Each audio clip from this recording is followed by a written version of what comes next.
আসসালামু আলাইকুম ওয়া রাহমাতুল্লাহি ওয়া বারাকাতুহু। সকলে সুস্বাস্থ্য এবং দীর্ঘায়ু কামনা করছি।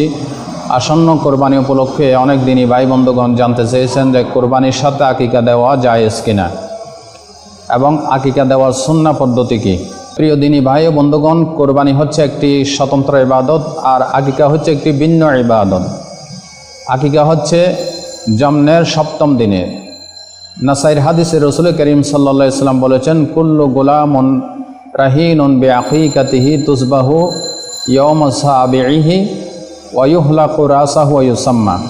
রাসূল করিম সাল্লাল্লাহু আলাইহি ওয়াসাল্লাম বলছেন, তোমরা প্রত্যেক ছেলে মেয়ের জন্য আকিকা দাও, কারণ ছেলে মেয়েরা আকিকার সাথে দায়বদ্ধ। আকিকা দিলে তাদের বিপদ আপদগুলি আল্লাহ পাক দূর করে দেন। এটা কোন দিন? ফি ইয়াওমে সাবিহি, জন্মের সপ্তম দিনে।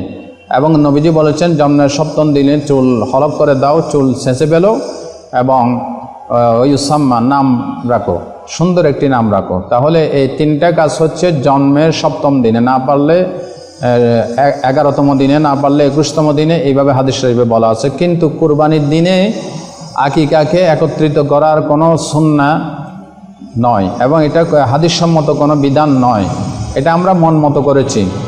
আর কোরবানি হচ্ছে আলাদা একটি ইবাদত। কোরবানি কোন দিন? জিলহজের 10ম তারিখ, না পারলে 11 তারিখে, না পারলে 12 তারিখে, এই বিধানগুলি দেওয়া হয়েছে। তাহলে যারা কোরবানির সাথে আকিকা এক করেন, এই এক করার কোনো সহি কোনো দলিল নাই। তবে ফিকার ইমামগণ, মাযহাবের ইমামগণ, কেউ কেউ ইমাম আবু হানিফা রাহমাতুল্লাহি আলাইহি সহ ইজতিহাদ করে বলেছেন, যেহেতু গরুতে 7 ভাগে দেওয়া যায়, উটের 7 ভাগে দেওয়া যায়, এই জন্য ছেলের জন্য 2 ভাগ নিলে, মেয়ের জন্য 1 ভাগ নিলে আকিকা হবে। এটা ইজতিহাদ করে বলেছেন, এটা জায়েজ বলেছেন, সুন্নাহ বলেন নাই। আমাদেরকে লক্ষ্য করতে হবে, একটি জিনিস জায়েজ, আরেকটা হচ্ছে সুন্নাহ। যেমন দাঁড়িয়ে পানি পান, বসার জায়গা না থাকলে দাঁড়িয়ে পানি পান করা জায়েজ, এটা সুন্নাহ নয়। কিন্তু আপনি যদি বসে পানি পান করেন, এটা নবীজির মতো পান করা হবে, আপনি সওয়াবও পাবেন, সুন্নাহ আদায় হবে। তদ্রূপ সহি কোনো দলিল নাই, কেউ কেউ জায়েজ বলেছেন। তো আমরা যেটা সন্দেহযুক্ত ওইদিকে কেন যাব? আমরা সুন্নাহ দিয়ে আদায় করব। বাংলাদেশের ছাগলের কোনো অভাব নাই।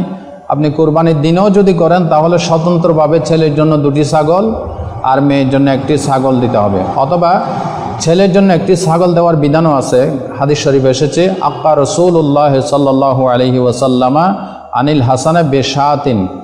রাসূল করিম সাল্লাল্লাহু আলাইহি ওয়াসাল্লাম হযরত হাসান, তার নাতি হাসানের পক্ষ থেকে 1টি বকরি দিয়ে আকিকা আদায় করেছেন। সুতরাং কোরবানির দিনে প্রথম কথা হচ্ছে, কোরবানির দিনে এক করা যাবে না। যদিও কোরবানির দিন করতে চান আকিকা, তাহলে কোরবানির পশুতে নয়, স্বতন্ত্রভাবে আলাদাভাবে ছেলের জন্য 2টি ছাগল, অপারগত 1টি ছাগল আর মেয়ের জন্য 1টি ছাগল দিয়ে আপনারা আদায় করবেন। তবে এই কাজটি সুন্নাহসম্মত নয়। সুন্নাহ হচ্ছে জন্মের সপ্তম দিনেই করা। একটি জিনিস আপনারা লক্ষ্য করুন, ছেলের জন্য 2টি ছাগলের কথা বলা হয়েছে। রাসূল বলেছেন, আনিল গুনামে শাতানে মুকাফাতান ওয়ানিল জারিয়াতে শাতুন। ছেলে হলে 2টি বকরি, মেয়ে হলে 1টি বকরি। ছেলের জন্য 2টি বকরি কেন?